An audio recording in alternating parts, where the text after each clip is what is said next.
Lideri i opozitës Ali Berisha deklaroi se protesta së shtunës do t'i bëjë gjyqjen final kryeidutit më të madh të kombit, siç e cilëson ai kryeministrin Rama. Në konferencën me gazetarët, Berisha tha se 24 janari është një moment vendimtar për Shqipërinë, duke akuzuar kreun e qeverisë se është i lidhur me krimin e organizuar e bandat, ndërsa tha se institucionet e drejtësisë janë kthyer në buroj për korrupsionin. Nesër i bën gjyqin një armiku tegër të lirive të shqiptare, njeriu që qëndron në pushtet, duke përdor çdo mjet të paligjshëm, por nesër është dita e gjykimit. Populli shqiptar për një organizatë kriminale që se ka sot asnjë vend tjetër në Europë. Jemi në kilometrin e fundit, të vendosur të bëjmë çdo gjë për përmbysjen e këtij regjimi. Bashkojmë forcat dhe t'u tregojmë vendin. Bota po u tregon vendin këtyre në mënyrën më të vendosur. Qytetarët do të japin leksion qeverisë të fortë. Berisha kishte një mesazh të drejtë për drejtë për Edi Ramën.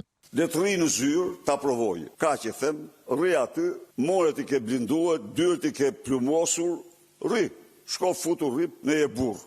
Seancën e gjykatës kushtetuese për çështjen Balluku, Berisha cilësoi si ditën më të zezë të historisë së ligjit dhe drejtësisë, ndërsa akuzoi Edi Ramën, Niko Peleshin dhe presidentin Bajram Begaj se u vënë në rresh për të mbrojtur Belinda Ballukun, e cila po hetohet për afera të rënda korruptive. Berisha zbuloi edhe arsyen pse drejtuesit më të lartë të shtetit morën në mbrojtje zëvendës kryeministren. Vunë në rjesht as lubis për të mbrojtur vjedhjet e saj, vetëm për shkak të vjedhjeve të tyre. Edi Rama, Niko Pelesh, Bajram Begaj u paraqitën në paftyrësi të plotë para prokurorëve në sallat gjykatës fuqiste kushtetuese. U paraqitën për të kompletuar grushtin e tyre të shtetit. Gjykata merr për një herë në kundërshtim me ligjin pushtetin e gjykatës apelit dhe gjykatës lartë, por irenat e gjykatës kushtetuese janë të afta të shkelin çdo kod.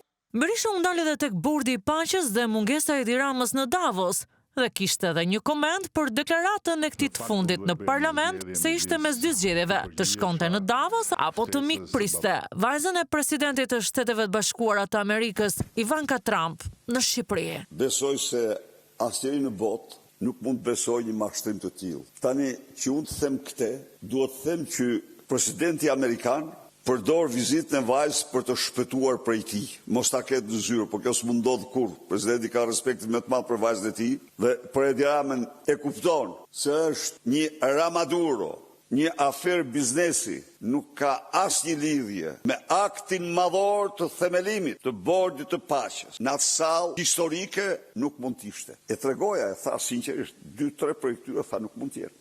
Nuk i honep s'dot. Dhe nga këta 2-3, njëri është Rama, tjetrin e gjejmë më vonë. Edi Rama, i cili në një ftesë i erdhi Shqipërisë, nuk e gëzoi dot. Mos guxo, nuk do të shoh surratin. Ky ishte mesazhi dhe vinte në parlament i shpërftyruar. Sipas Berishës, pavarësisht propagandës të Edi Ramës me ftesën e Trump, ai mbetet i padëshiruar në Europë dhe në botë. I pyetur për qëndrimin e opozitës për reformën zgjedhore territoriale, Berisha tha se Partia Demokratike ka ndërprer çdo bashkëpunim me maxhorancën dhe do të krijojë komisione opozitare për këto dy reforma, të cilat do të hartohen jashtë kontrollit të qeverisë.